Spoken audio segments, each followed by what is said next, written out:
Yo, checking in again. Another day, another message.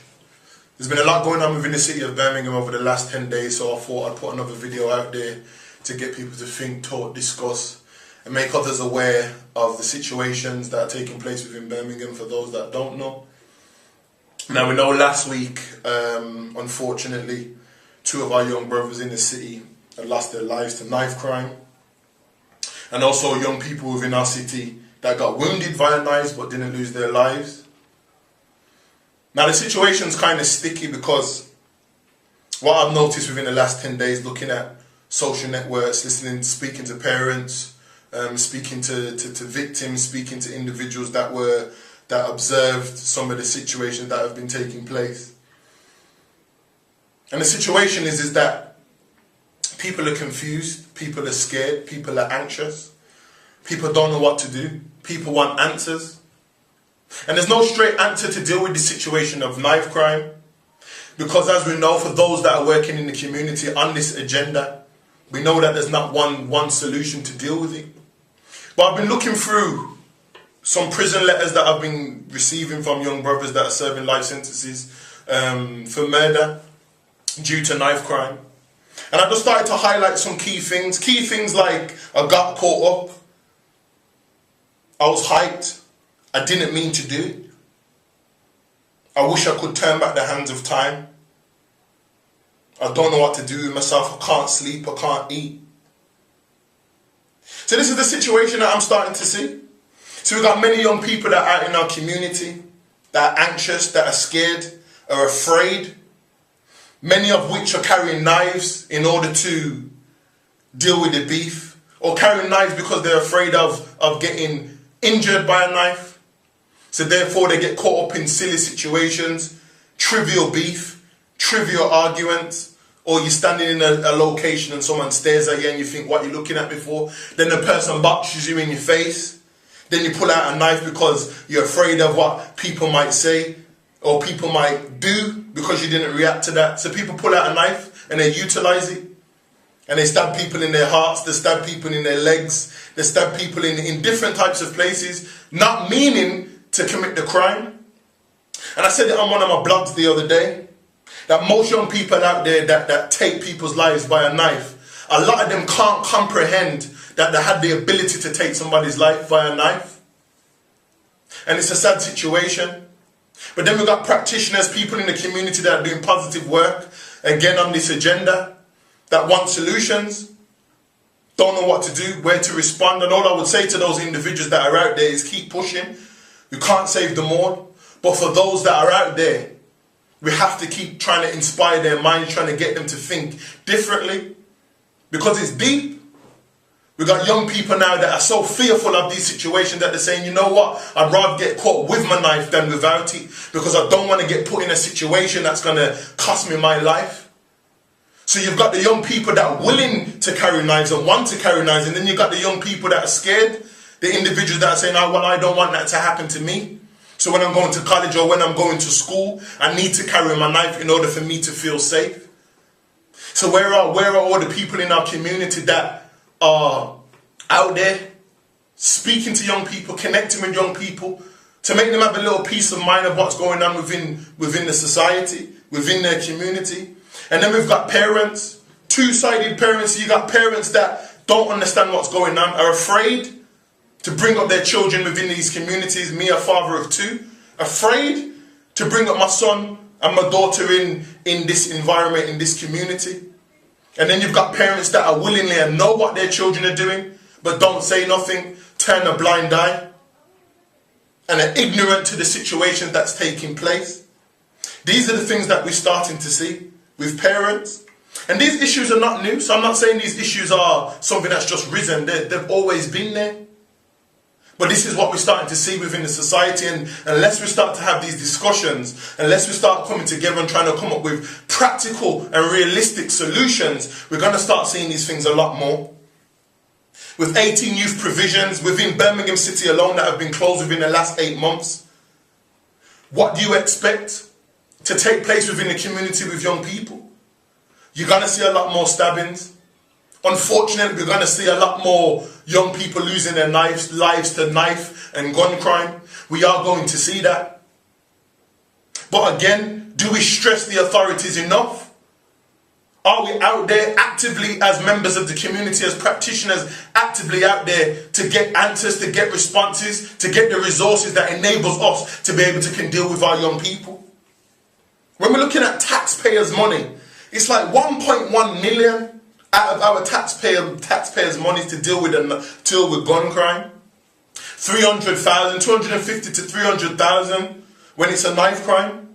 But yet the government give us 10 grand, 5 grand, £1,500, £500 to deal with the solution. So then that means that there's something going on up there, but then there's also something going on within our community. How often are we out there actively doing this? Does it take for someone to die in order for us to say that we need to put on a summit? Does it take for someone to lose their life to say that, you know what, we're talented youth in our community, we need to help them, we need to guide them? Does it take for somebody to die to say that, you know what, we need answers, we need to come together and we need to put on programs and projects that's going to engage our young people and make them think differently? And for those of us that are working on this agenda 365 days a year, I salute you all.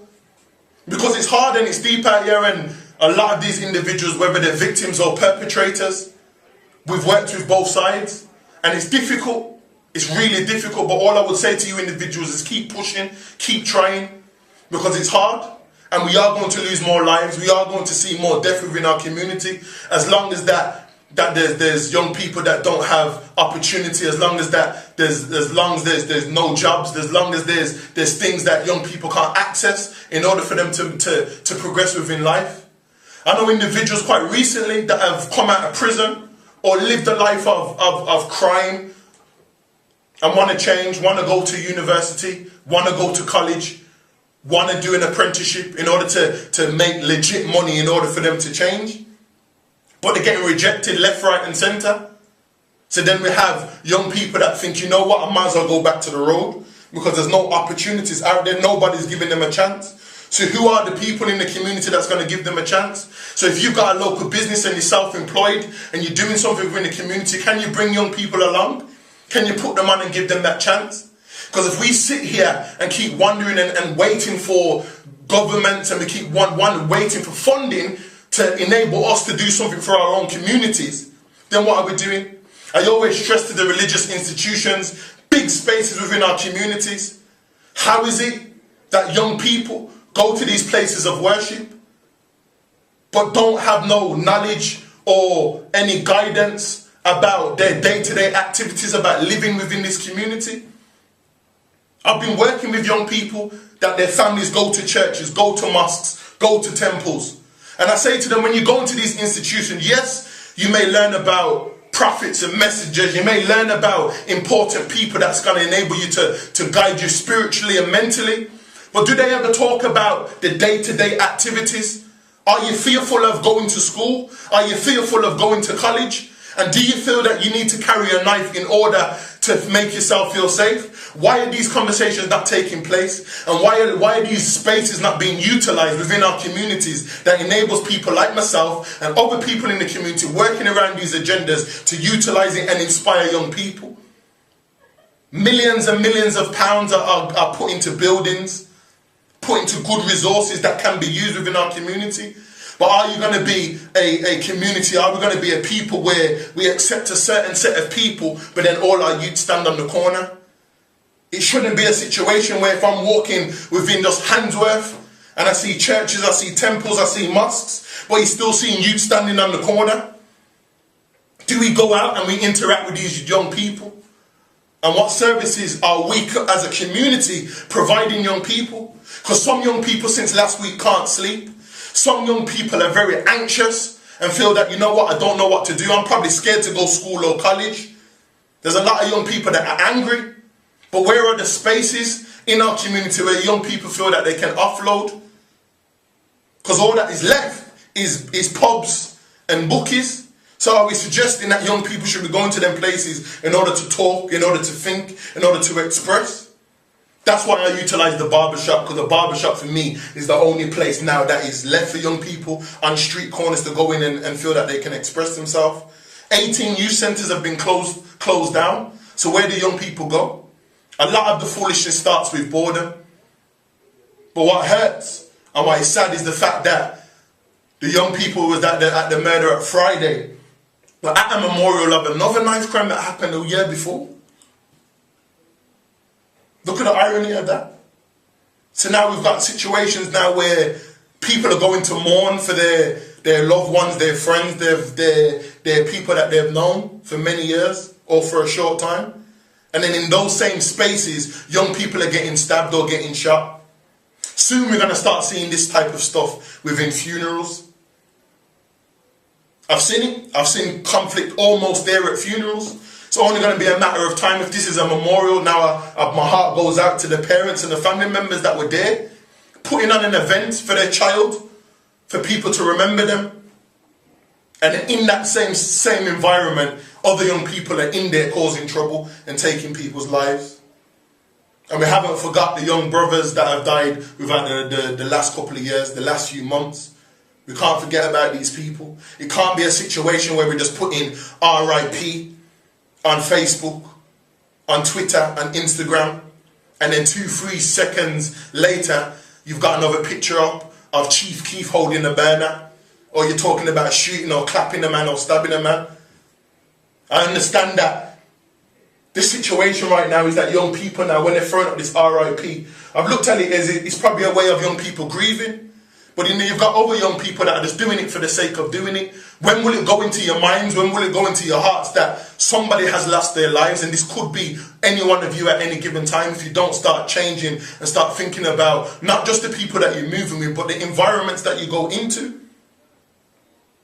And it's a sad situation. It's a sad situation.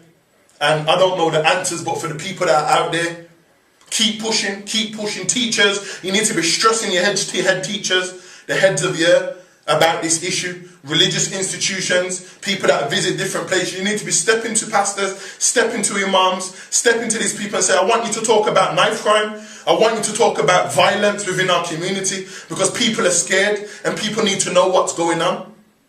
Spiritual groups, Pan-Africanist groups that engage with people.